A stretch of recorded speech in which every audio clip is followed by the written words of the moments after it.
Muy bien, buenas tardes a todos los asistentes virtuales que nos vienen a acompañar a estas actividades que hemos montado desde la facultad y su dirección de extensión y vinculación con el medio. Hemos querido asumir la pandemia y esta relación a distancia con unas actividades que hemos llamado Ágoras, encuentros virtuales. Hoy día estaremos con una de ellas llamada Pandemia y Climatología Urbana, que va a moderar el académico de nuestra facultad, geógrafo Pablo Cerricolea, que es doctor en Geografía, Planificación Territorial y Gestión Ambiental y máster en Climatología Aplicada de la Universidad de Barcelona, profesor asociado del Departamento de Geografía de nuestra facultad, de la Universidad de Chile, y participa del programa de reducción de riesgo y desastre de la universidad llamado CITRID. Él va a presentar a los demás invitados notables que tenemos hoy día para esta conversación y esperamos poder tenerlos en los próximos ciclos que vendrán la próxima semana con más actividades de este tipo. En nombre del decano Manuel Amaya y de nuestra facultad, bienvenidos y que sea una fructífera jornada. Muchas gracias. Muchas gracias, Alberto, por tus palabras.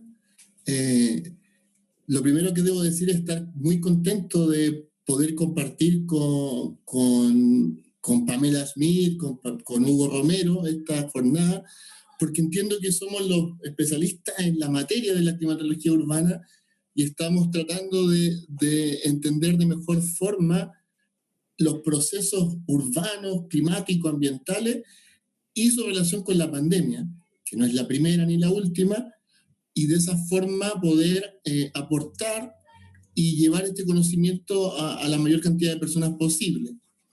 Todo por ahora es inicial, ¿cierto? Porque esto está ocurriendo en tiempo real y por lo tanto no es fácil sacar conclusiones que sean totalmente indiscutibles, porque las cosas están evolucionando día a día y por lo tanto seguramente tendrán muchas inquietudes los que nos van a escuchar y esas inquietudes las vamos a ir respondiendo en la medida que podamos, ¿cierto? Siempre con una seriedad científica que es la que nos da el sello de la Universidad de Chile y la Facultad de Arquitectura y Urbanismo. En la lógica del orden que vamos a tener el día de hoy, va a empezar la profesora Pamela Smith, quien es profesora asistente de nuestra facultad. Ella ha dedicado prácticamente todos sus estudios, su tesis de doctorado a la climatología urbana. Ella es directora de asuntos estudiantiles de nuestra Facultad de Arquitectura y Urbanismo y además es investigadora del Centro de Ciencia y Resiliencia, Ciencia del Clima y la Resiliencia, el CR2, de nuestra universidad. Así que estamos muy honrados con su presencia. Y también nos acompaña el doctor Hugo Romero, ¿cierto?, que es doctor en Geografía y Ordenación del Territorio. Él es presidente de la Sociedad Chilena de Ciencias Geográficas. Además es investigador del CITRID, que ya lo mencionaba Alberto, es el Programa de Reducción de Riesgo y Desastre en la Universidad de Chile. Esto, cómo no decir que esto también es un desastre. Y por lo tanto, ellos nos van a acompañar, primero Pamela Smith, luego tendré una intervención yo, y finalmente el profesor Hugo Romero dará un cierre a esta charla. Así que sin más dejamos con ustedes a Pamela Smith, que nos va a presentar su tema que tiene que ver más con una mirada más del clima urbano en Chile. Bueno, muchas gracias a todos. Gracias, Pablo, por la presentación. Saludo también a mi colega, el doctor Hugo Romero. Muchas gracias a todos los que nos están escuchando en esta presentación sobre pandemia y climatología urbana. Ahí vemos una imagen que probablemente puede que mis colegas repitan, que tiene que ver con la distribución o los casos de COVID en Chile, la diferenciación que existe entre las diferentes en nuestro país, y podemos ver cómo surgen algunos focos de contagio. Y cuando uno se hace la pregunta respecto a cuál es la relación que existe entre esta enfermedad u otras enfermedades de transmisión viral, como el COVID, surge la hipótesis científica a nivel internacional que habla de que el COVID sea menos transmisible en presencia de climas cálidos y húmedos, es decir, que el contagio podría ser más intenso en aquellos lugares donde estamos expuestos en este momento a climas más fríos o a temperaturas más bajas y a humedades relativas más bajas también. ¿Por qué surge esto? Porque hay algunos antecedentes o investigaciones asociadas a otros tipos de enfermedades como las gripes u otras enfermedades de la familia del coronavirus, como el SARS-CoV-1, en el que se determinó la relación que existía en la propagación del virus. ¿Por qué? Porque hay tres elementos principales que apuntan a elementos ambientales, de actividad humana y sistema inmunitario, que han descrito las investigaciones que se han abocado a este tema, a identificar esta relación en el mundo y que se refieren primero a ambientales en esta relación principalmente con la humedad relativa del aire, la actividad humana que habla de que en el invierno, cuando estamos expuestos a bajas temperaturas, nuestra convivencia interior es mayor en el invierno y por lo tanto aumentan nuestros contactos al interior de las viviendas, y porque en invierno tenemos un sistema inmunitario más débil, producto de que tenemos menos melatonina o vitamina D en el cuerpo, que se relaciona en el fondo con la presencia de radiación solar, que es más alta en el verano.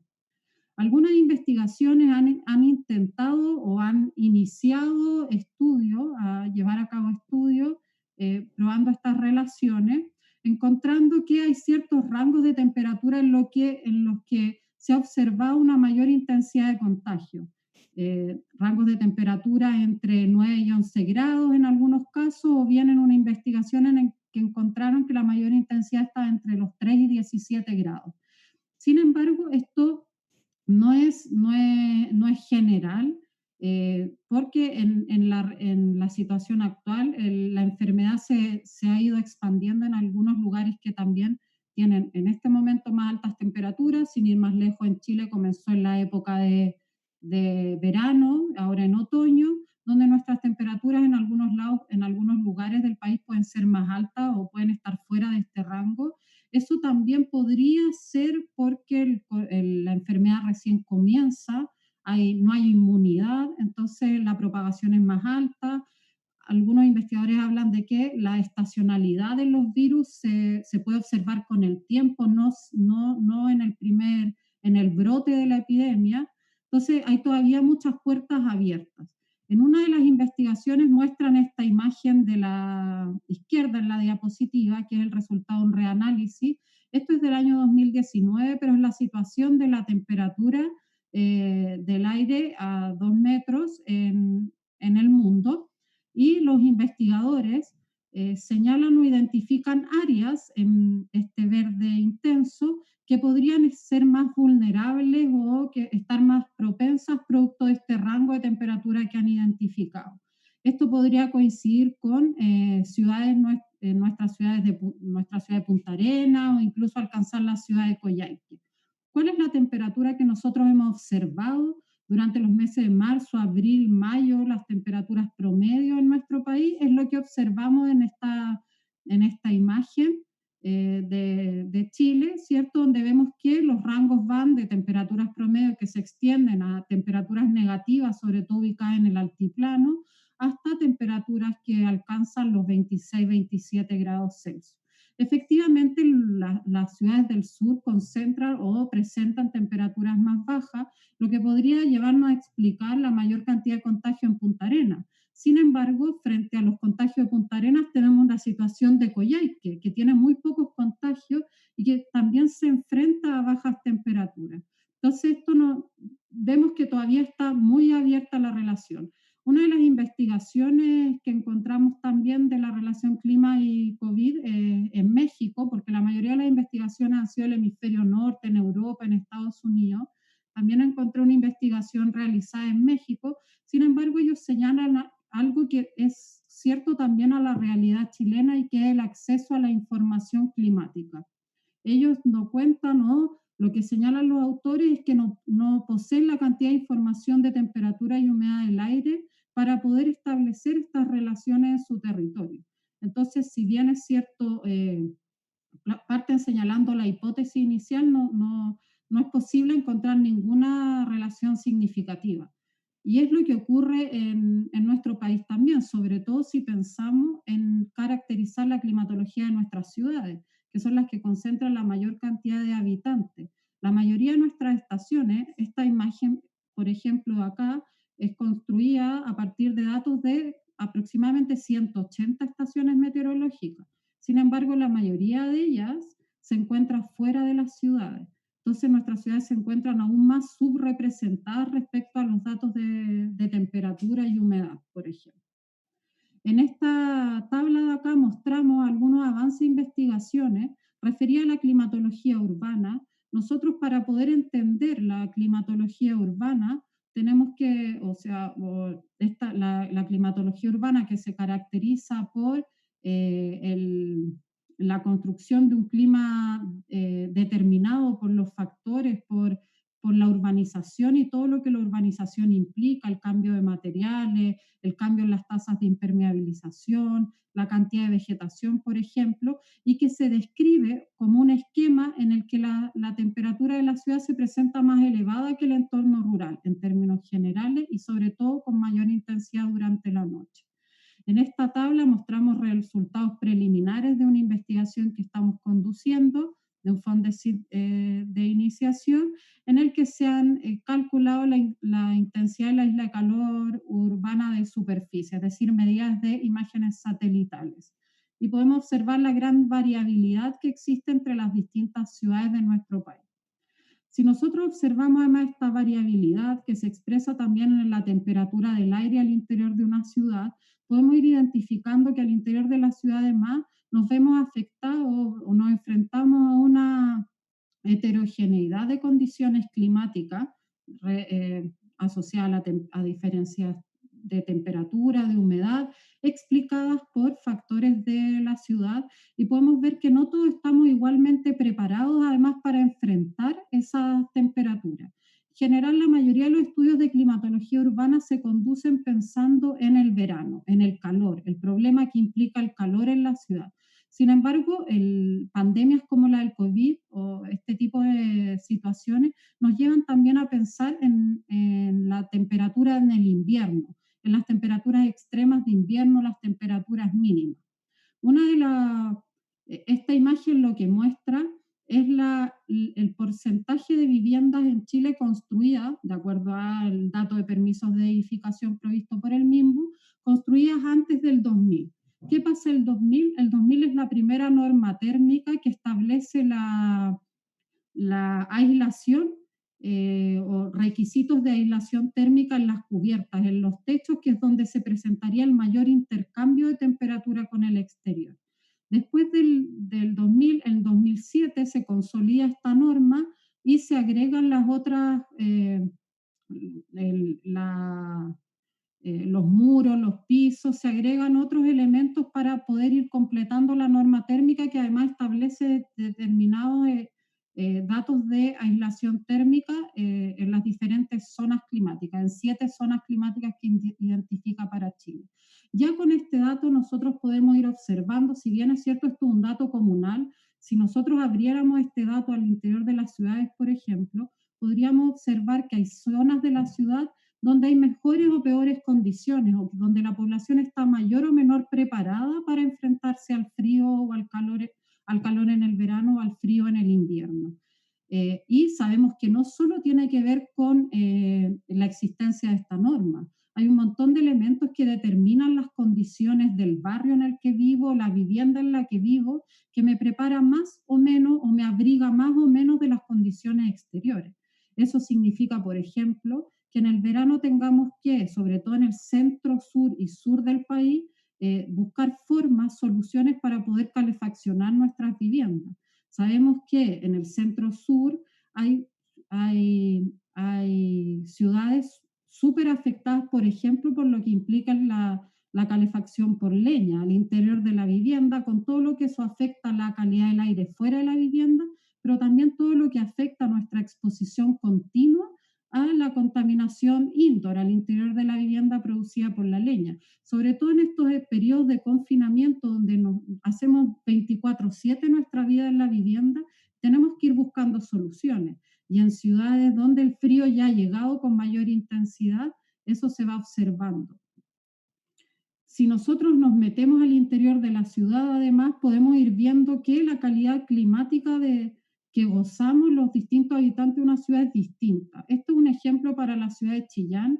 Está representando una condición de verano. Sin embargo, si nosotros extrapoláramos esto al invierno, probablemente encontraríamos también una diferenciación interna que nos lleva a pensar que dentro de la ciudad hay quienes estamos mejor o menor preparados para enfrentarnos a las condiciones o al comportamiento climático de la temperatura o de la humedad relativa del aire. Eh, entonces, es importante tener en consideración esto. Si bien es cierto, hay un montón de información que nosotros podemos ir observando a escala comunal, que nos permite determinar cuáles son las zonas más vulnerables o más sensibles, más amenazadas respecto a un elemento, es importante también entender que al interior de las ciudades también observamos una importante diferenciación el comportamiento climático y de la calidad ambiental y climática de la cual gozamos. Hay un concepto asociado a esto que es la justicia climática urbana, que en el fondo tiene que ver con que nosotros estamos expuestos a diferentes condiciones y somos, en el fondo, estamos mejor o peor preparados. Una de las cosas, y estas cartografías lo que muestran es un trabajo en el que hemos estado avanzando al interior del CR2 asociado a la sensibilidad por contaminación del aire, determinando que hay ciertas dimensiones significativas, por ejemplo, la edad, principalmente relacionada con la población infantil de 0 a 4 años o la población adulta mayor de más de 65 años, que son más sensibles. O también ver las comorbilidades, en el fondo, cuáles son esas enfermedades que ya posee la población, diabetes, hipertensión, que nos hacen más vulnerables. La pobreza también, cuáles son nuestros porcentajes de vulnerabilidad asociada a la pobreza, y ahí podemos generar un metaindicador que además lo que nos indica es que existen bastantes comunas en el centro y centro-sur de Chile que también tienen altos grados de sensibilidad. Si nosotros pensamos en COVID, nosotros podríamos pensar que hay un triángulo entre condiciones ambientales, entre condiciones sociodemográficas que son importantes, la densidad, la edad de los habitantes. Hemos discutido al interior del centro la importancia que tienen también grupos etarios intermedios, los jóvenes como vectores de la enfermedad, por ejemplo, además de los otros grupos vulnerables. Los artículos hablan también de la importancia del equipamiento de salud, que es súper significativo. Sin embargo, esto ya nos lleva a dar luces respecto a que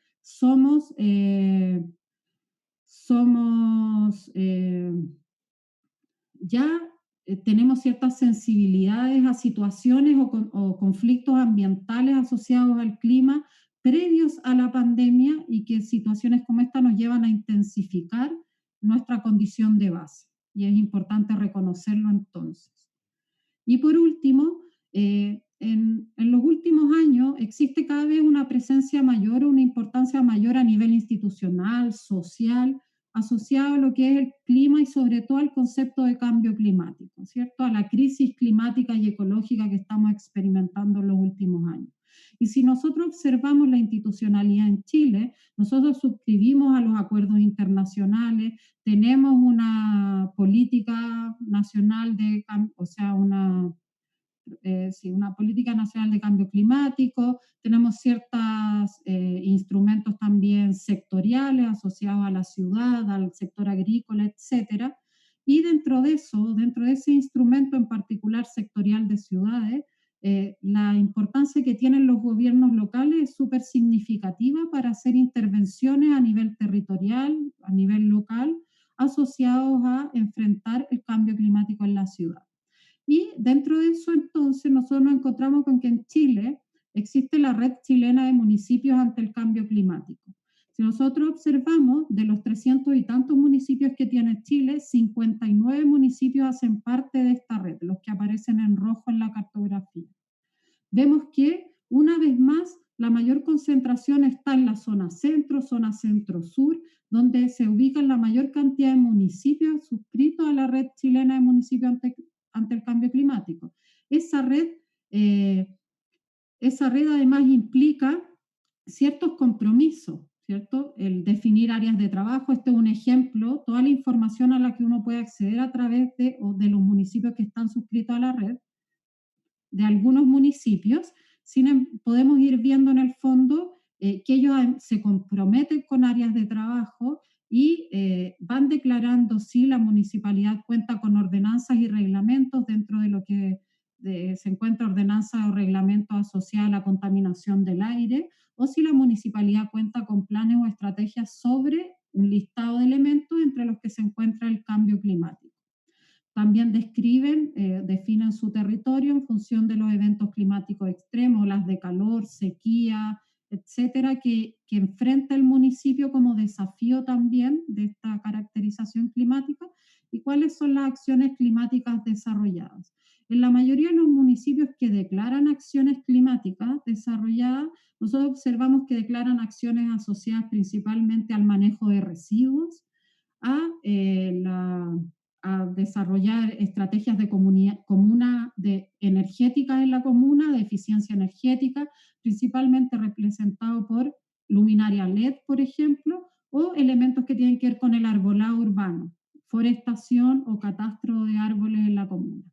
De todas estas 59 comunas, aquí en rojo aparecen las 25 comunas que declaran tener avanzado políticas o reglamentos asociados al cambio climático, dentro de lo que se encuentran los planes de adaptación local al cambio climático. Algunas de ellas, no todas, no las 25, cuentan ya con un plan de adaptación local al cambio climático y otras lo están desarrollando.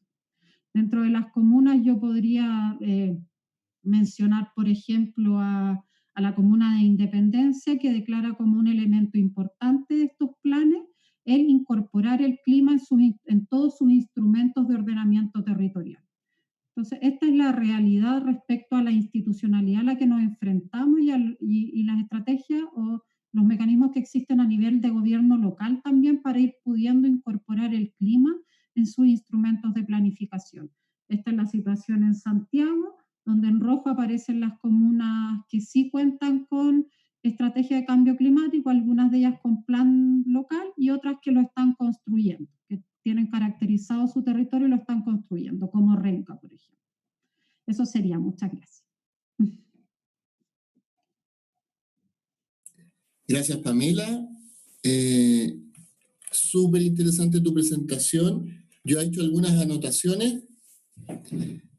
Ella ha analizado un montón de ciudades y esas dependen, obviamente, en Chile, como en otros lugares del mundo, de los tamaños poblacionales, de la latitud, ¿cierto? De cada una de nuestras regiones, que tenemos una cobertura muy amplia, de la cercanía al mar y el tipo de corrientes marinas también que afectan, en este caso corrientes frías.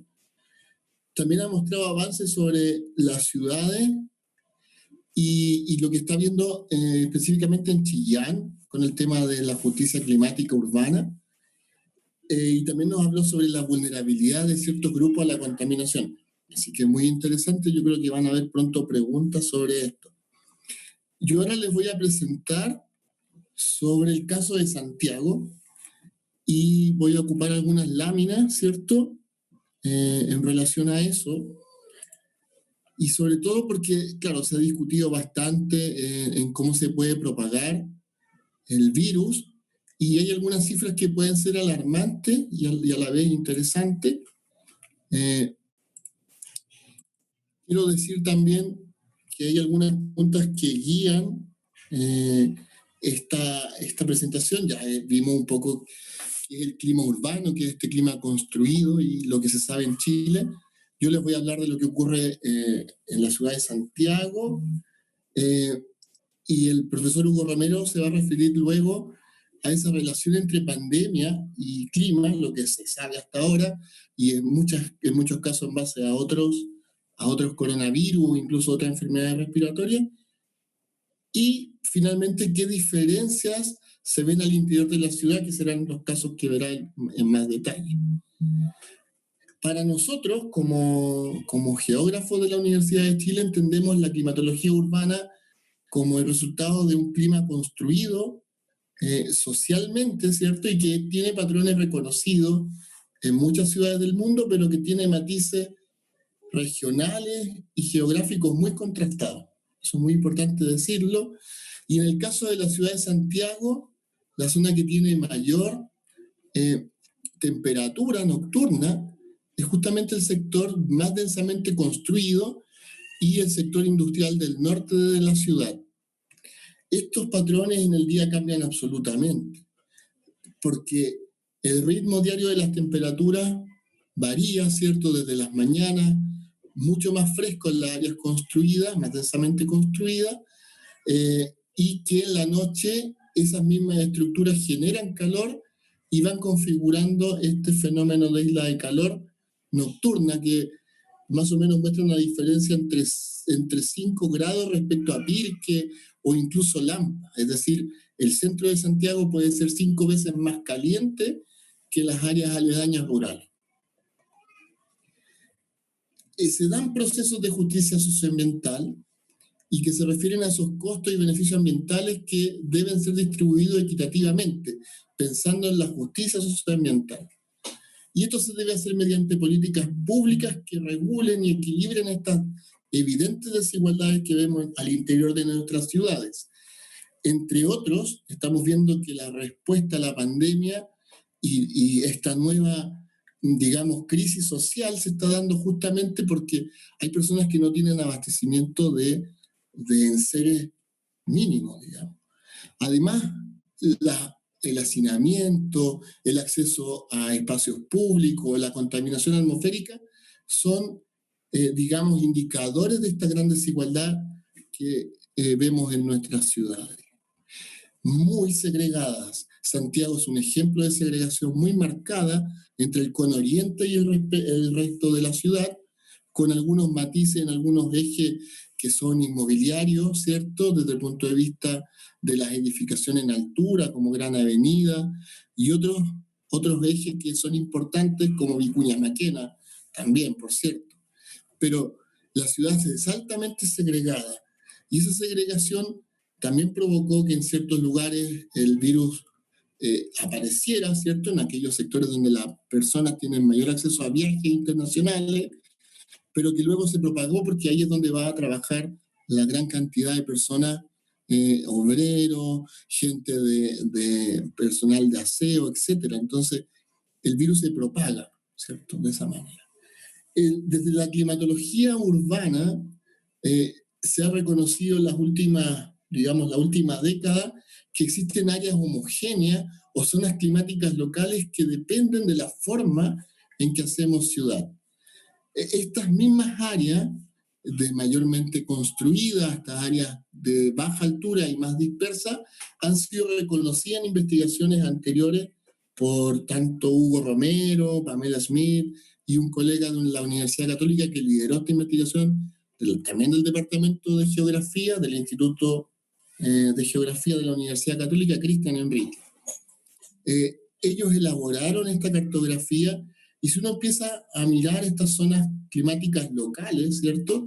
Uno se da cuenta que es el centro y algunos ejes importantes los que concentran las viviendas de mayor altura. Hoy en día vemos que se está densificando también la estación central. Y esto justamente provoca, ¿cierto?, condiciones de ventilación diferencial, generan condiciones de propagación del virus diferencial y contaminación, porque hay zonas que generan mayores viajes, sobre todo en las áreas más centrales y en las comunas del sector oriente. Si uno mira una imagen térmica del día, de unos 20 años de promedio, uno ve que en el día la zona poniente se encuentra más cálida. Estamos hablando desde el eje Vicuña Maquena, Las Granjas, algunos ejes importantes hacia las comunas de Cerro Navia, Pudahuel, mientras que el sector oriente, con mayor arbolado, mayor sombra, se encuentra más frío. Esta situación cambia en la noche y es esa zona más densamente construida la que presenta mayores temperaturas. Esto visto desde el satélite. Hay otras aproximaciones con temperatura del aire, ¿cierto?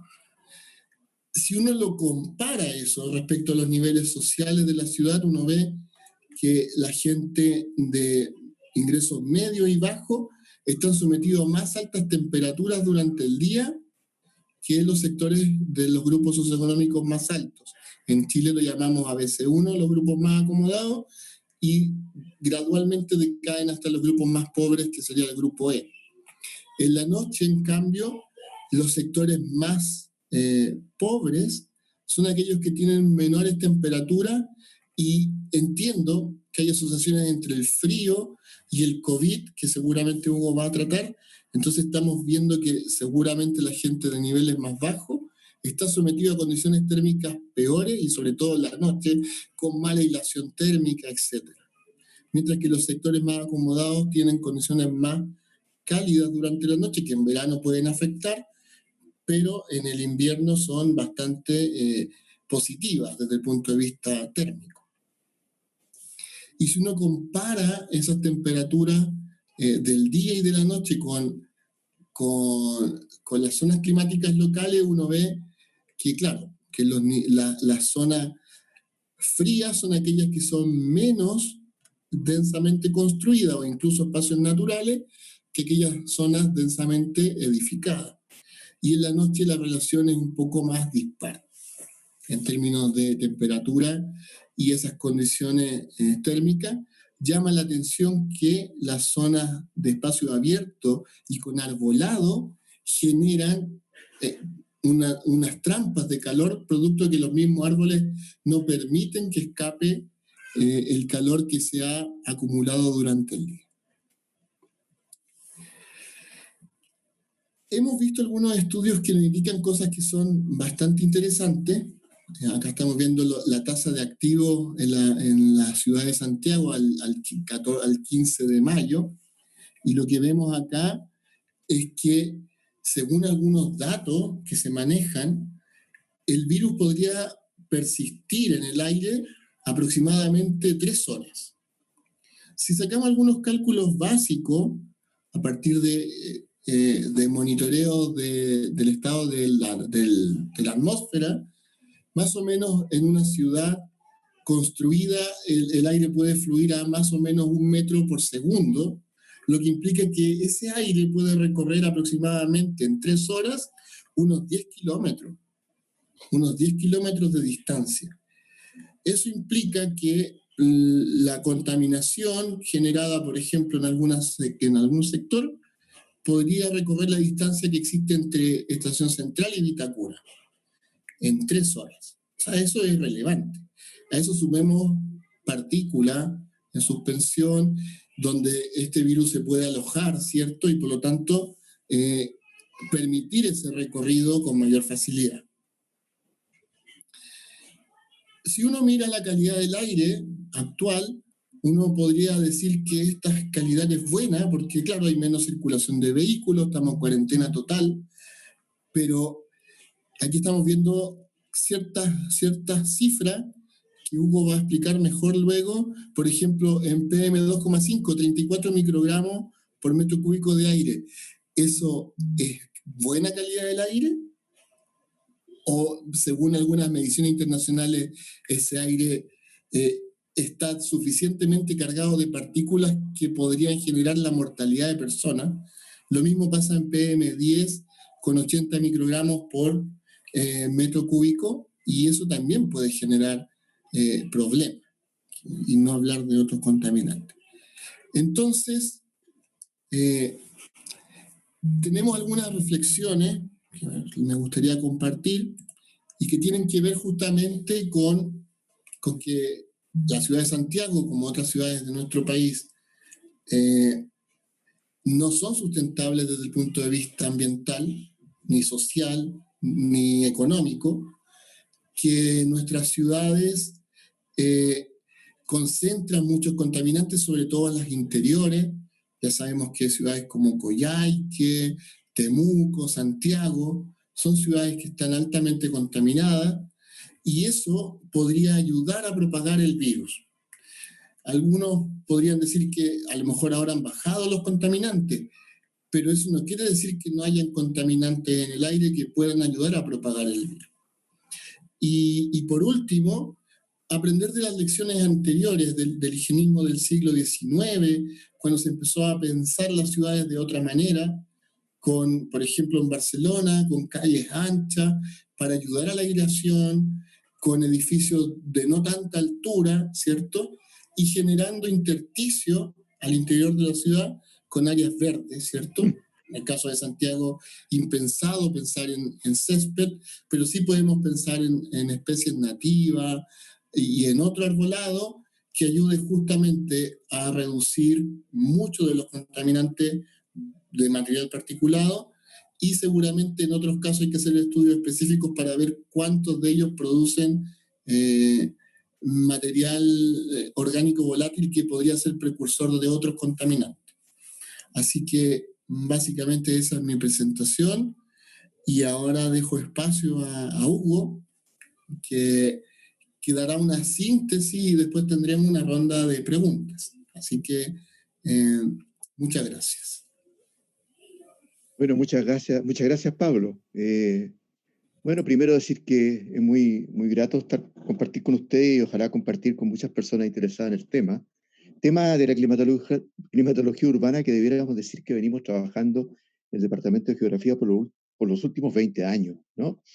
Y lógicamente debiera ser uno de los temas o de los contenidos principales en las formaciones de arquitectos, diseñadores y geógrafos en nuestra facultad. Y también, por supuesto, un tema de inspiración muy importante para poder responder a preguntas que, como ustedes han señalado, tienen que ver con fenómenos globales como el cambio climático, pero también tienen que ver con fenómenos urbanos y ahora con tremendos desafíos respecto a la pandemia.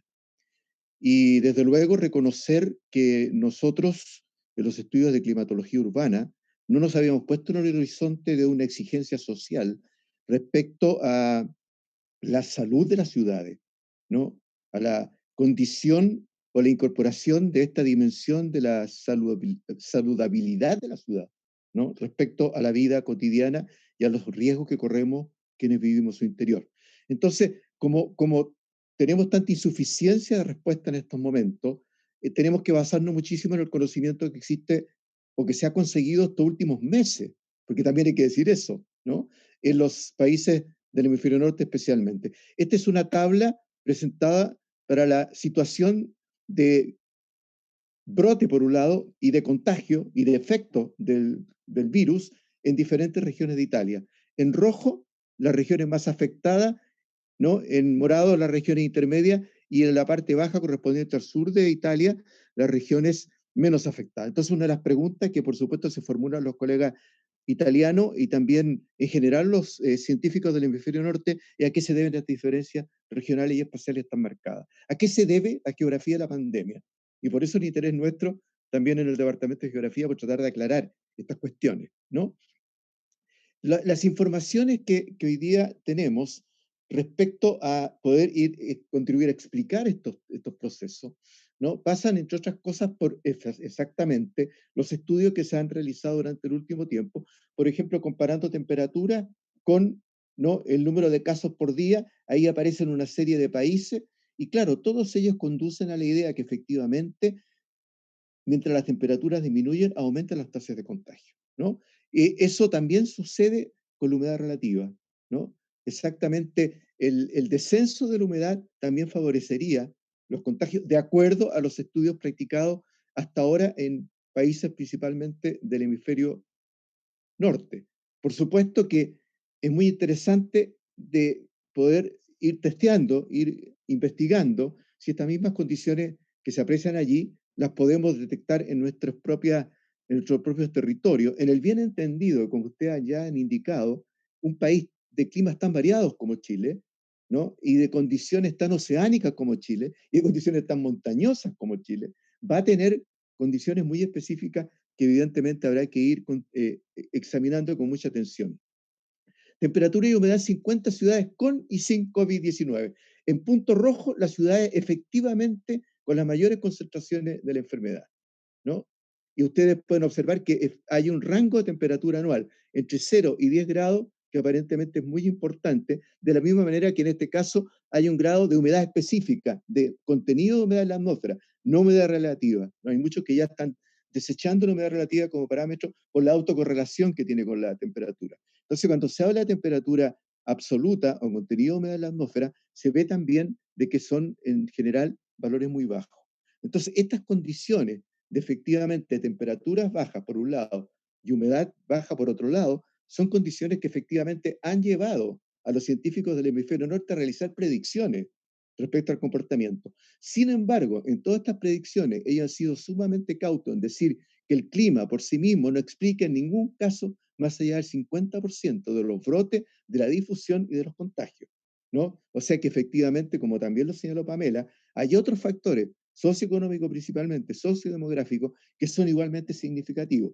¿Cómo se ponderan estos factores? ¿Cómo se analizan? ¿No? Es una de las tareas principales de la investigación en estos momentos. Por otro lado, como ustedes pueden ver aquí, también se comparan promedio temperatura, humedad y humedad relativa y absoluta entre diferentes ciudades. Y ustedes pueden ver cómo las ciudades sin transmisiones significativas de esta enfermedad, ¿no? Prácticamente se comportan muy diferentemente y cubren casi todos los rangos de temperatura y humedad. Sin embargo, cuando se habla de las ciudades que tienen tasa significativa de transmisión, vean ustedes en la figura superior izquierda cómo está concentrado prácticamente otra vez entre 0 y 10 grados de temperatura promedio. Y si ustedes ven el caso de la humedad específica, nuevamente entre 5 gramos por metro cúbico. Y en el caso de la humedad relativa, como ya he dicho, hay mucha discrepancia respecto a su interpretación.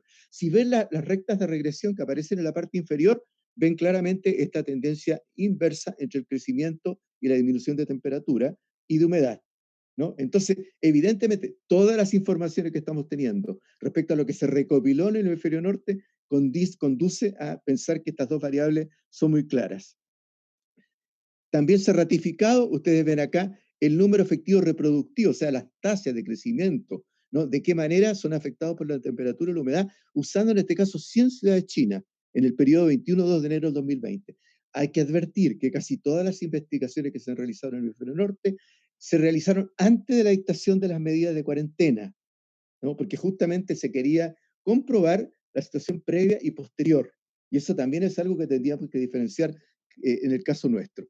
Nuevamente, acá variación de las tasas de crecimiento de los casos durante los brotes de enero-marzo de 2020 en relación a las variables climáticas. Fíjense ustedes la forma que adquieren ambas curvas, ¿no? Claramente el pic marcado en un cierto rango de temperatura, que en este caso podríamos decir otra vez coincide entre 0 y 10 grados, quizás se abre un poquito, ¿no? Y en caso de la humedad, más o menos se mantiene entre 4 y 5 gramos por metro cúbico. Entonces, toda la información que tenemos ratifica esto. Si uno se pregunta cómo va a ser el próximo invierno en Chile, ya que estamos a puertas de iniciarlo, porque también hay que decir que todos estos autores terminan sus artículos diciendo tenemos que estar preocupados de lo que va a pasar el próximo invierno en Europa y en el hemisferio norte, pero también muchos de ellos señalan tenemos que observar con mucho cuidado lo que va a pasar en el hemisferio sur y especialmente cómo los efectos mayores han estado en la franja latitudinal entre 30 y 60 grados en el norte, preguntarnos qué va a pasar entre 30 y 60 grados en el sur. Y 30 grados en el sur es La Serena, ¿no? Y 50 grados es Punta Arenas, ¿no es cierto? 55 grados en el Estrecho de Magallanes. O sea, quiere decir que todo nuestro país está bajo condiciones que, por lo menos de acuerdo a la investigación practicada hasta ahora en el hemisferio norte, se pueden considerar extraordinariamente vulnerables. Si uno empieza a preguntarse cuáles son las proyecciones de precipitaciones para este año, esta tabla que indica que el centro de Chile en particular, como ustedes lo pueden ver, lamentablemente no tiene la escala, pero son anomalías negativas de precipitación. O sea, se espera, de acuerdo a todos los factores, principalmente la circulación oceana y de la atmósfera, se espera un invierno seco, ¿no? Y respecto a las temperaturas, las informaciones que estamos teniendo indican que nuestras temperaturas a lo largo de todo Chile no van a ser extraordinariamente frías, pero tampoco van a ser cálidas. Van a estar en una condición, podríamos decir, neutral. Eso sería una garantía. Pero como les digo, todavía son apreciaciones que estamos copiando de modelos exteriores, que habría que validarlo internamente y por eso la importancia de que podamos profundizar la investigación. Pero al mismo tiempo ya sabemos entonces que desde el punto de vista de las temperaturas no esperamos temperaturas más cálidas de lo habitual y por lo tanto las condiciones neutrales también garantizan de que estamos en una condición de sensibilidad. Ahí es interesante, usando los datos de marzo de este año, se han hecho proyecciones para prácticamente todo el mundo respecto a cómo debiera comportarse la epidemia, la pandemia, ahora en julio, en septiembre y en diciembre. Y es interesante, ¿no?, que por supuesto ustedes pueden observar que en el caso de Chile, todas las estimaciones están indicando que se encuentra entre aquellos países que van a seguir fuertemente afectados por la pandemia. Y como ustedes pueden observar, eso prácticamente se prolonga hasta el mes de diciembre, de acuerdo a estas proyecciones. Ahora, por supuesto que la intensidad, ¿no?, será variable, porque también nuevamente estamos solamente basando casi todas las interpretaciones en lo observado durante el mes de marzo y en lo proyectado a través de modelos de regresión para los próximos meses. Desde luego, todos estos modelos, como ustedes han comprobado en las estimaciones que se han hecho en Chile, muchos de ellos han fracasado, lo que quiere decir que hay muchos otros factores intervinientes que hay que tener en consideración. Una de las cuestiones que también nos ha enseñado esta pandemia, y que yo creo que a nosotros como geógrafos nos resulta extraordinariamente crítico, es que estamos acostumbrados a trabajar con espacios reales, de gran tamaño, las ciudades, los barrios, etc. ¿Y qué pasa cuando estamos hablando de virus que miden 1/1000ª de milímetro? O sea, en escala nanométrica, ¿no? ¿Cuánto sabemos de eso? Y por supuesto, esta necesidad de que la geografía transite desde la escala global, como acabo de mostrarlo, los grandes mapas del planeta, a el comportamiento del sistema pulmonar y de la tráquea respiratoria, el sistema superior respiratorio, ¿no? Y cómo reaccionan cómo reaccionamos nosotros como personas respecto al ingreso en nuestra respiración de material grueso, fino, ultra fino o nanopartícula, ¿no? Es una pregunta muy importante, ¿no? Y que sin embargo hasta ahora le hemos prácticamente desechado porque la geografía del cuerpo no ha sido una preocupación principal para nosotros.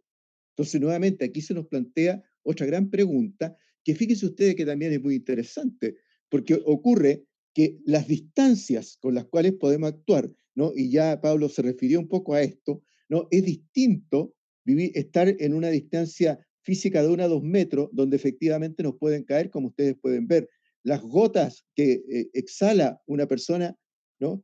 Pero como ustedes pueden observar, también se puede prolongar hasta 7 y 8 metros si efectivamente el virus es capaz de viajar en los aerosoles, pero lo más significativo es que se puede prolongar, y Pablo también lo mencionó, se puede prolongar hasta distancias mucho mayores si la transmisión se produce a través de material particulado.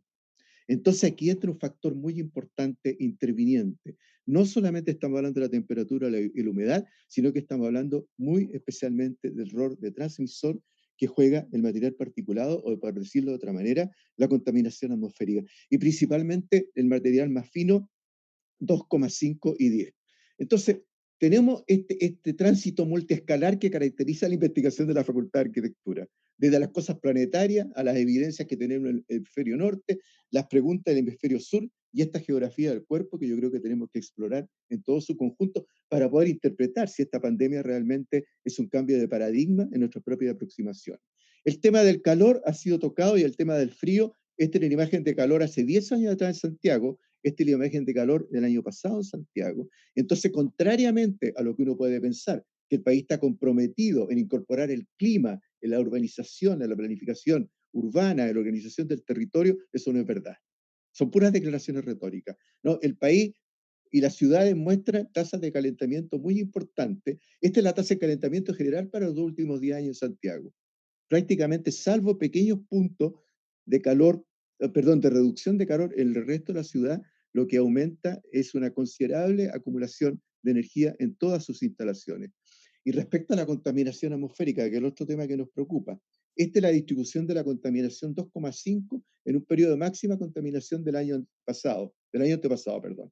Y fíjense ustedes cómo la contaminación se distribuye claramente entre un sector contaminado, el sector poniente, y un sector menos contaminado, el sector oriente, incluso con islas de calor limpio. La diferencia de concentración de contaminante entre un sector y el otro alcanza prácticamente a 20 veces.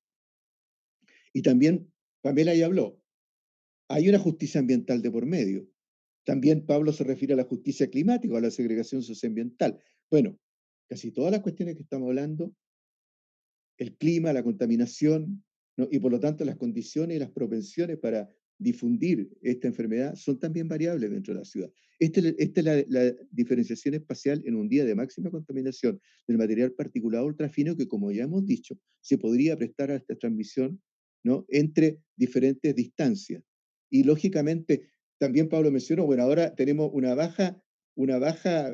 lo menos una disminución de los picos de contaminación, ¿no? La pregunta sería, ¿no será esa la condición que tendríamos que tener en el futuro?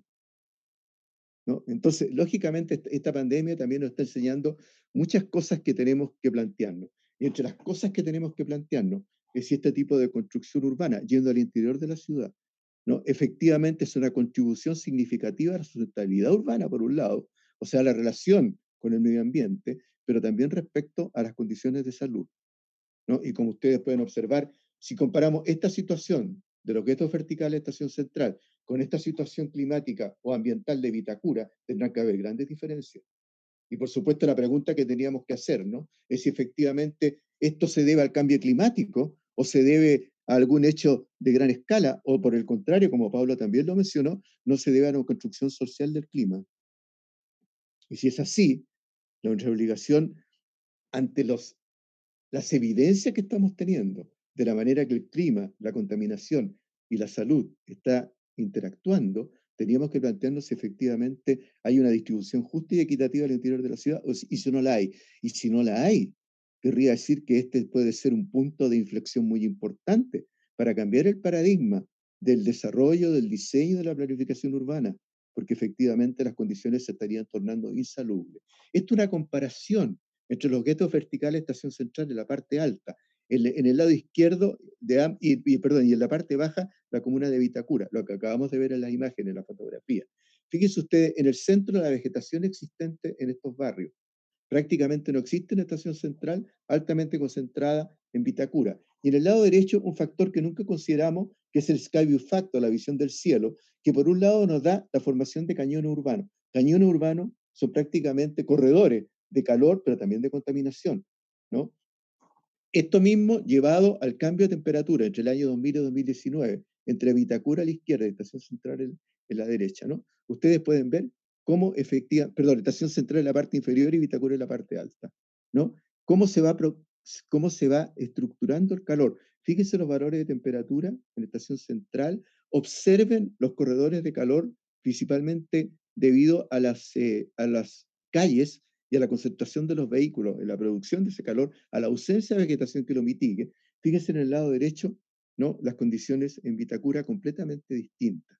Y eso mismo se puede ver en el transcurso del día. Observen arriba de la Estación Central a las 6 de la mañana, ¿no? Miren al mediodía cómo la comuna Estación Central y los guetos verticales están completamente acumulando calor, ¿no? Y el cambio de la parte inferior en Vitacura, debido a que los edificios están intercalados con avenidas amplias, están intercalados con áreas verdes, el efecto de moderación de la temperatura extraordinariamente marcado. Y si eso ocurre respecto a la temperatura, ¿no?, mire lo que pasa con el viento. Prácticamente, en el caso de Estación Central, los vientos están totalmente canalizados por la rugosidad urbana, por el impedimento y obstáculo que significan estas edificaciones, que ya alcanza más de una cuadra algunas de ellas, o casi una cuadra algunas de en altura, ¿no? Y fíjense abajo la estación en Vitacura. En el primer lugar, observen cómo en torno a los grandes edificios marcados por las figuras en negro, se van generando estas verdaderas carencias de ventilación, lo que llamamos, o llaman los ingleses hoy día, zonas muertas de ventilación. ¿Y qué significa eliminar la ventilación? Evidentemente significa eliminar el factor refrigerante respecto a las temperaturas, pero al mismo tiempo implica eliminar la capacidad de depuración de la atmósfera o de movimiento de la contaminación. Entonces, lógicamente, el cambio de la dirección, el cambio de la intensidad de los vientos, que se aprecia tanto a nivel del suelo como a la altura, miren abajo, el efecto que tiene la construcción de los guetos verticales de Estación Central, ¿no?, respecto a la generación de cavidades y la manera en que efectivamente toda la ventilación es perturbada. Cerrando, no podemos aún, por la información que tenemos, por el tiempo transcurrido, ¿no?, por la dificultad que vamos a tener por separar las condiciones antes y después de las restricciones al movimiento que estamos experimentando, pero hemos visto que, por lo menos en lo que notamos en Santiago hasta este momento, hay una relación entre temperatura, ¿no?, y mayor ocurrencia de los brotes epidémicos y del contagio. Sin embargo, estamos trabajando todavía a escalas que yo no sé si son las más apropiadas, ¿no? Porque estos mapas que se filtraron la semana pasada del número de contagios que corresponden a un solo día, estarían indicando la concentración específica en ciertos clústeres, ¿no?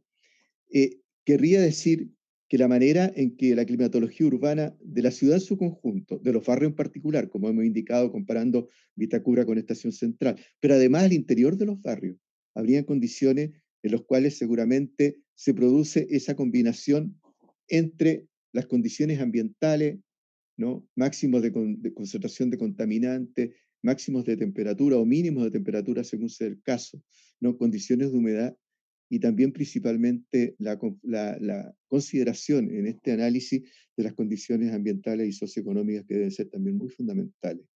Entonces, claro, estamos ante surgimiento de hoy día algunos urbanistas, algunos planificadores urbanos llaman a esto prácticamente un tipping point, o sea, un punto de inflexión en lo que hemos diseñado, construido y habitado como ciudad.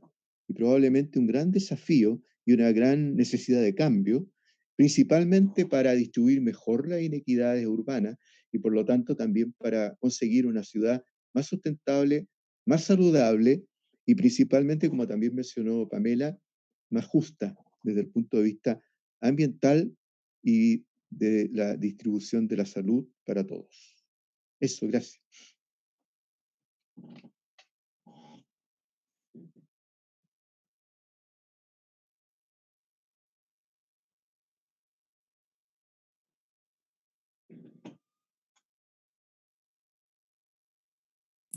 Ahora sí. Gracias, Hugo. Gracias, Pamela, por sus presentaciones. Nos han mostrado bastante, ¿cierto?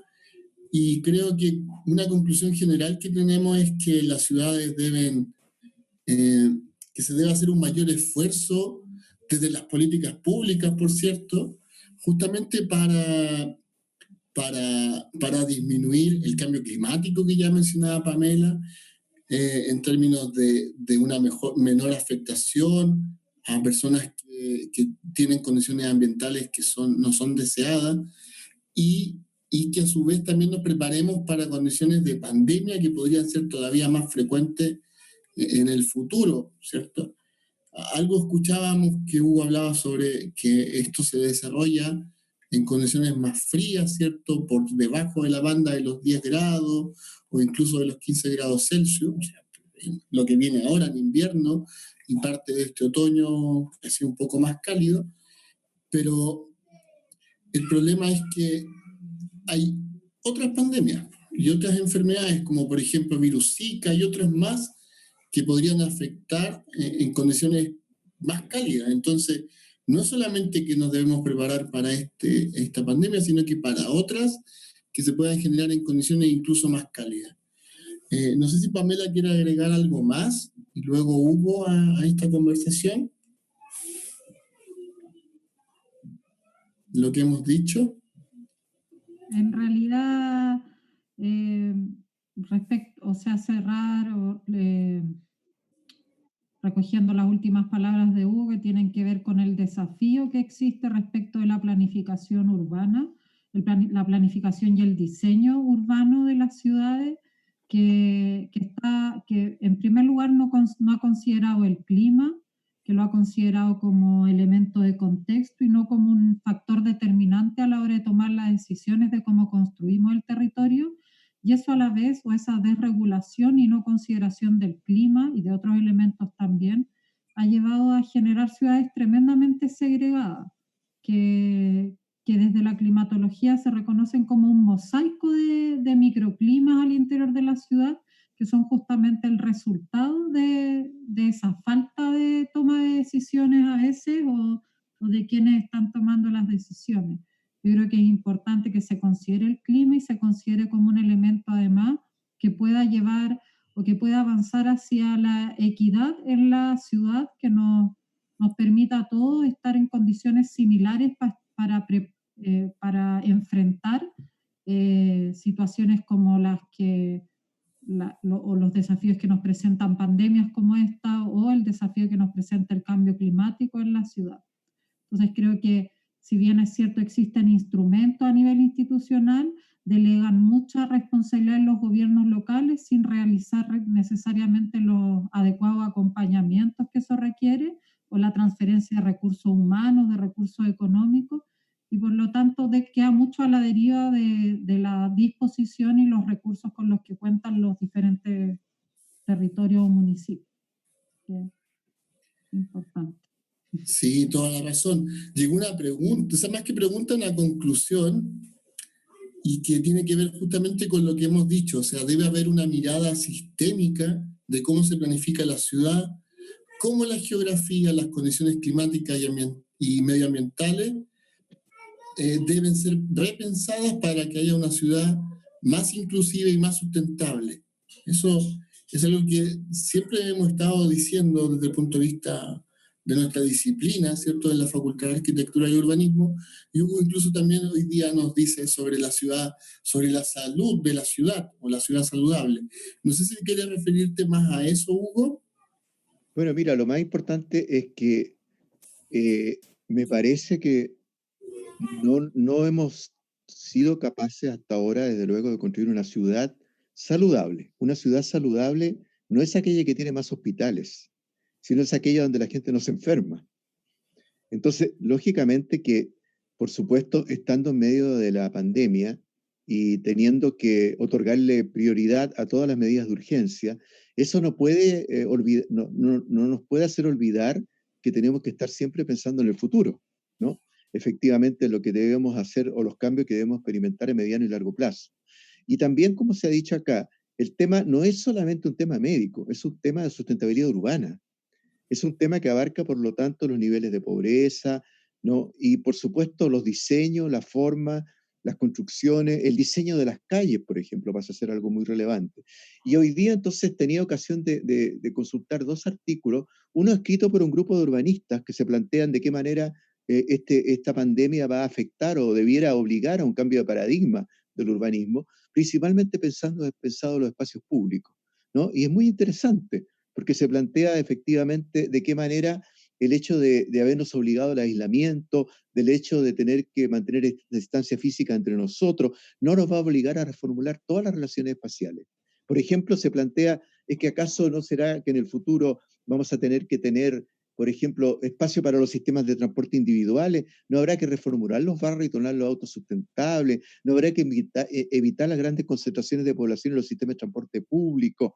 ¿No habrá acaso que transformar las acumulaciones de población para los actos de protesta, para la recreación en parques, en pequeños lugares? Entonces, hay una serie de preguntas que se vienen en estos momentos a la discusión en términos de urbanismo, y también recordaba a un urbanista iraní que acaba de lanzar un paper también sobre estos temas, diciendo que en gran medida las medidas de cuarentena que se ordenaron en Irán no tuvieron ningún efecto, porque la mayor parte de las personas no tiene posibilidad de hacer cuarentena y aislamiento en sus viviendas. Y si no las tiene en sus viviendas, ¿dónde las tiene?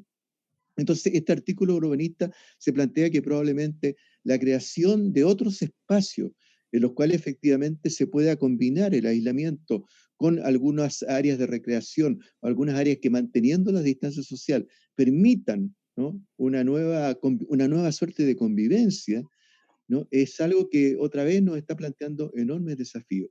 Entonces, efectivamente, será tarea nuestra sistematizar toda la experiencia, los desafíos que hemos tenido que experimentar, la información que podamos recopilar, la investigación que podamos profundizar, y todo ello me parece que debiera tener una prioridad, no solo en nuestras propias relaciones como grupo, sino que también dentro de nuestra facultad, ¿no? Que efectivamente estos temas que han ido adquiriendo importancia por un lado, y por otro lado han sido parte de nuestras preocupaciones permanentes de la investigación en nuestro departamento, ojalá tuvieran alguna vez un acercamiento, una conversación con los urbanistas, una conversación con los arquitectos. Si esto no es un problema solamente de geografía, esta es la geografía de la vida cotidiana, esta es la geografía de la ciudadanía, esta es la geografía de las demandas sociales. Y no, evidentemente cuando hoy día daban la cifra de muertos en Chile por esta pandemia, yo no sé si ya llegamos a los muertos ocurridos en el tsunami y terremoto del 2010. Y eso fue interpretado como una gran tragedia, ¿no? Entonces, ¿no será acaso que también en esta contabilidad o esta especie de ranking de contabilidad no alcanzamos a percibir que estamos en presencia de una gigantesca tragedia? Y que esa tragedia, efectivamente, a diferencia de Nueva Zelanda o Uruguay, no hemos sido capaces de enfrentarlo cabalmente. O por lo menos hasta ahora no lo estamos demostrando nuestra capacidad. Entonces hay que pensar de qué manera efectivamente las ciudades futuras van a tener que hacerse cargo, como tú dices, no solamente de las pandemias. Recuerda que una de las principales causas de muerte en Europa durante los últimos años, particularmente el año 2003, más de 30.000 muertos en Europa fueron causados por la ola de calor. Entonces, claro, hasta ahora nosotros no hemos tenido esa envergadura de amenaza en el verano, pero no estamos ajenos a ella, particularmente pensando en la ola de calor de 2017, asociada a los incendios forestales, y la ola de calor de 2015, que fue igualmente importante. Entonces, otra vez, ¿no? Estamos en una situación muy paradójica en la cual efectivamente tenemos grandes amenazas ambientales y no hemos sido capaces de elaborar, ni siquiera considerarlas adecuadamente. Entonces, eso nos tiene que llamar a reflexionar y esencialmente a incrementar las posibilidades de difundir estos conocimientos a nuestros alumnos, pero también a la sociedad, para que efectivamente pueda adoptar una defensa ante las amenazas que implica esta ciudad. Exactamente, Hugo. Tenemos que trabajar más en equipo con nuestros colegas de la universidad, de nuestra Facultad de Arquitectura y Urbanismo. Han llegado más preguntas y felicitaciones también por parte de una alumna nuestra, Silvana Cuevas, que nos felicita por la presentación y dice que su pregunta es cómo se podría sintetizar esta demanda de justicia socioambiental en mirada del proceso constituyente que viene. Ejemplos a nivel internacional, quizás. Ella nos plantea esa pregunta. No sé si uno de ustedes le gustaría responderla, que en parte Hugo ha señalado varias cosas, pero no sé si alguien quiere referirse más a esto. Mira, yo solamente querría decir que no podemos seguir enfrentando la situación actual. No podemos seguir asombrándonos de la injusticia socioambiental. No podemos seguir presenciando lo que ya hemos presenciado muchas veces, porque este es una de las tantas amenazas y desastres que nos ha afectado. Pero quizás si fuera un terremoto o si fuera un tsunami, ¿no? O cualquier otro evento más ligado a la amenaza natural, tendríamos más o menos la misma respuesta. Siempre sufren mucho más los más vulnerables y los más pobres. Sí. Entonces, la pregunta ¿hasta cuándo vamos a aceptar esto? ¿Hasta cuándo lo vamos a naturalizar? ¿No? Y por supuesto, en ese momento tenemos que preguntarnos si efectivamente la inversión pública, por ejemplo, la inversión privada, están a la altura de lograr esos niveles de justicia, o no lo están, ¿no? Y si no lo están, efectivamente habrá que buscar todos los mecanismos posibles, partiendo por el financiamiento adecuado, para que efectivamente no estemos presenciando lo que estamos presenciando en estos momentos. Si aquí estamos prácticamente en la misma situación que estaba Brasil hace 10 años, ¿no? Teniendo que repartir bolsas de comida. ¿De qué estamos hablando? Es terrible. Incluso ¿no? el tema del derecho a la ciudad, que debiese estar incluido en una nueva constitución, son temas que también compartimos con otros colegas. Han habido ciclos sobre este tema del proceso constituyente liderado en la facultad también. Aquí alguien entendió, quizás lo entendió al revés, poetisa Violeta, pregunta al profesor Hugo si se ha observado que la expansión del virus declina con el frío, ¿por qué se habla de una extensión de la epidemia? No, lo entendió bien, pero dice, ¿por qué se espera en diciembre un aumento si es que este aumenta con el frío? Yo creo que es que lo que estaba mostrando Hugo, entiendo que era un mapa global de que las tasas globales del COVID podrían aumentar hacia el mes de diciembre. No sé si te referías a Chile en particular. Bueno, claro, yo creo que los mapas no alcanzan a dimensionar la estacionalidad en su justa medida, ¿no? Más bien como se basan en una proyección estadística realizada en el mes de marzo, me da la impresión de que no consideraron adecuadamente la estacionalidad y probablemente por ese fenómeno no aparece bien representado el país. Ahora, es posible también que la tasa de contagio efectivamente disminuya si seguimos el ejemplo del hemisferio norte. Podríamos asumir que con la llegada de la primavera y el verano debiéramos experimentar una disminución importante. Pero ellos están preocupados exactamente de que el próximo invierno, o sea, están pensando ya a 6 meses plazo, los afecte de una cierta manera que les interesa mucho aprender del hemisferio sur.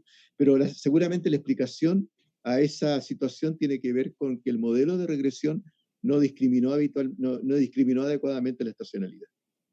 Exacto. Y aquí tenemos otra pregunta de Julio Alberto Vera Pardo, que nos pregunta, bueno, me pregunta si podría explicar el tema de los 10 kilómetros que puede viajar el virus. Bueno, hemos visto ya en la prensa y en distintos medios que este virus tiene un tiempo de residencia, ya sea en material cartón o metal, cobre, etcétera, y esos estudios han indicado justamente que el virus puede durar, persistir y estar, digamos, en su posibilidad de contagiable, más o menos unas 3 horas en el aire. Entonces, si uno más o menos calcula el tiempo en que a la velocidad que se mueve el viento, más o menos da como 10 kilómetros de distancia.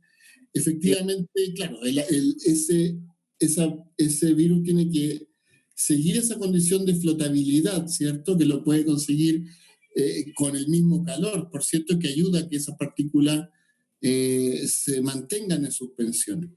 Pero claro, se tiene que dar ese hecho.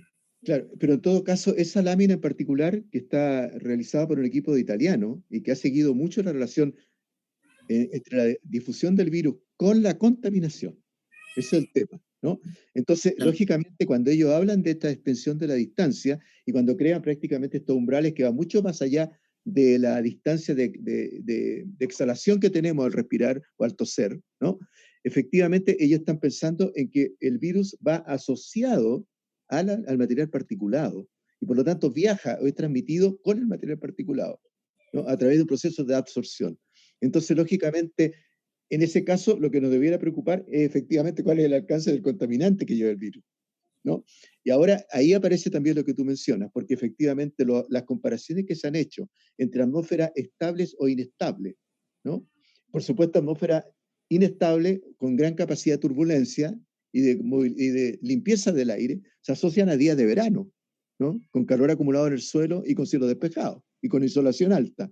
En cambio, al revés, ¿no? Las condiciones de invierno, y en el caso nuestro más complicado aún por las inversiones térmicas. Nosotros tenemos una atmósfera extraordinariamente estable durante otoño e invierno, ¿no? Prácticamente una ventilación nula, y consecuentemente las posibilidades de que estas partículas viajen son mucho más marcadas. Ahora, ¿de qué manera efectivamente vamos a poder estimar el alcance que pueda tener el virus a través de la contaminación? Es un tema que seguramente requiere el concurso también de los especialistas en ese tipo de materia. Por eso también ha sido tan importante durante el último tiempo trabajar con los colegas de la Facultad de Ciencias Químicas y Farmacéuticas, ¿no? Como Margarita Prende, que están trabajando justamente la composición de la contaminación para poder determinar también de qué tamaño son las partículas, cuánto pueden viajar. Así es. Tenemos otra pregunta que a lo mejor Pamela quizás quisiera responderla. Nicolás Martínez, también de Geografía, nos pregunta que cómo se podría afrontar mediante un sistema de planificación urbana multidisciplinar el tema de la pandemia, ¿cierto? Y cómo el sistema capitalista afecta también estas condiciones. Quizás también Hugo podría después referirse al sistema neoliberal y cómo se construye el suelo en las ciudades, pero Pamela podría referirse a la planificación urbana. Bueno, en realidad estas cosas, si bien es cierto, nosotros aquí vemos 3 geógrafos hablando del tema, es necesaria la conversación, el acuerdo y el trabajar de manera multidisciplinar, transdisciplinar. Aquí convergen varias disciplinas, convergen disciplinas que están asociadas a la geografía, a la química, a la salud pública, por ejemplo, al urbanismo, por ejemplo, también cuando hablamos de planificación de la ciudad, porque la planificación de la ciudad es un desafío complejo, y es un desafío o es es una actividad que no se puede llevar solo considerando la mirada desde de lo geográfico. Si bien es cierto, los geógrafos tenemos una mirada bien amplia, tenemos diferentes subdisciplinas y entre nosotros también podemos, yo creo que hay una transdisciplina interdisciplinar también, o sea, al interior de la disciplina también puede ocurrir que nosotros hagamos una suerte de transdisciplina. Sin embargo, también es importante la conversación con otros y en esa conversación con otros también es importante no solo lo disciplinar, sino que la, la reunión o la conversación con otros sectores también de la ciudad. Y eso tiene mucho que ver con la pregunta social sistema neoliberal, por ejemplo, porque es necesaria la articulación con el sector privado, con el sector público, con las instituciones, con los gobiernos locales. Una de las cosas que señalan respecto a por qué el clima, por ejemplo, no ha sido correctamente incorporado en la planificación, tiene que ver con la poca comunicación que existe, con la incapacidad que hemos tenido de poder transmitir adecuadamente los datos, la información climática a quienes están tomando las decisiones en el territorio. Y quienes toman las decisiones en el territorio no necesariamente son solo los organismos públicos, sino que también el sector privado tiene un elemento súper significativo. Y yo creo que en el momento en el que estamos, no solo se acota a la ciencia o a la universidad del sector privado y el público, sino que la comunidad, la representación de la comunidad también es súper significativa, porque sin darnos cuenta, la climatología, el clima urbano, es algo que nos afecta diariamente, es algo que nos afecta en la manera en que convivimos, en la manera en que utilizamos nuestros espacios públicos, en los que vivimos la ciudad también. Entonces yo creo que eso es significativo. Bueno, hay un artículo recién que circula en general en Facebook y en otros sistemas de redes, escrito por David Harvey sobre la relación entre la pandemia y el capitalismo, ¿no? Por lo tanto, creo que debiéramos leerlo para poder saber exactamente las relaciones que están buscando los teóricos de la disciplina. Sin embargo, a modo de ejemplo, es bueno decir también que ahora nos hemos dado cuenta de algo que dentro de la climatología siempre hemos sostenido, pero que no necesariamente ha sido captado convenientemente por la sociedad, que dependemos del clima. Pero no el clima como una noción abstracta, sino que del aire que respiramos. Yo creo que este ejemplo es lo más salvaje que hemos experimentado, el tener que confinarnos para no seguir respirando el aire, ¿no? Porque el aire se ha tornado amenazante, ¿no? Y eso en realidad es muy crítico. Y el aire que se ha tornado amenazante es un aire claramente segregado socialmente. Y esto es bien curioso, porque me da la impresión que dentro de toda la aplicación del neoliberalismo se sostendría hasta ahora que el aire seguiría siendo un bien libre, ¿no? Ya sabemos que el agua ni la biodiversidad no lo son, lo dejaron de ser en función de la aplicación de mecanismos de mercado. Pero hasta ahora nos había costado reconocer que el aire también, y la calidad del aire, y en este caso la presencia del virus en el aire, porque de eso se trata, ¿no? Tiene que ver también con la condición social. Efectivamente, quienes tienen posibilidad de confinarse, quién tiene posibilidad de disponer de áreas, por ejemplo, mayores dentro de sus condominios o viviendas, y quienes, por el contrario, tienen que vivir hacinados. El hacinamiento ha surgido como la principal razón de contagio, y el hacinamiento tiene que ver con la falta de un volumen de aire limpio suficiente para respirar.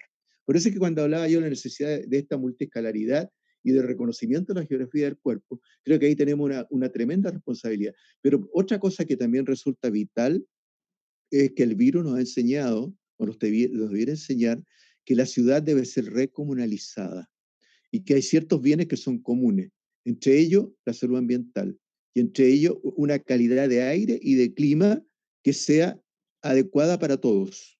Y por supuesto que cuando estamos hablando de esa calidad de aire, ahora tenemos que incorporar un fenómeno que no lo teníamos incorporado, que es justamente la presencia de los virus, ¿no? Entonces, lógicamente, el volver a tener un aire limpio para todos es una tarea de todos. Pero como ya lo sabemos, en Chile cuando llueve no todos se mojan igual. Entonces, habría que plantearse si efectivamente, ¿acaso el esfuerzo no debe estar hecho inicialmente en recomunalizar o volver a transformar en bienes comunes la ciudad, el territorio urbano y principalmente las condiciones naturales como el aire y el clima, y si eso no requiere al inicio un tremendo esfuerzo de equidad, ¿no? Entonces me parece que sería también el momento, así como después del gran terremoto y tsunami de 1960, Chile se reconstruyó a través de un impuesto especial a la reconstrucción. Habría que preguntarse si no sería también el momento oportuno de pensar que la reconstrucción de nuestro medio ambiente y esencialmente la oferta de esos bienes comunes no pasa necesariamente por un impuesto dedicado específicamente a esta tarea. Así es, Hugo. Toda la razón.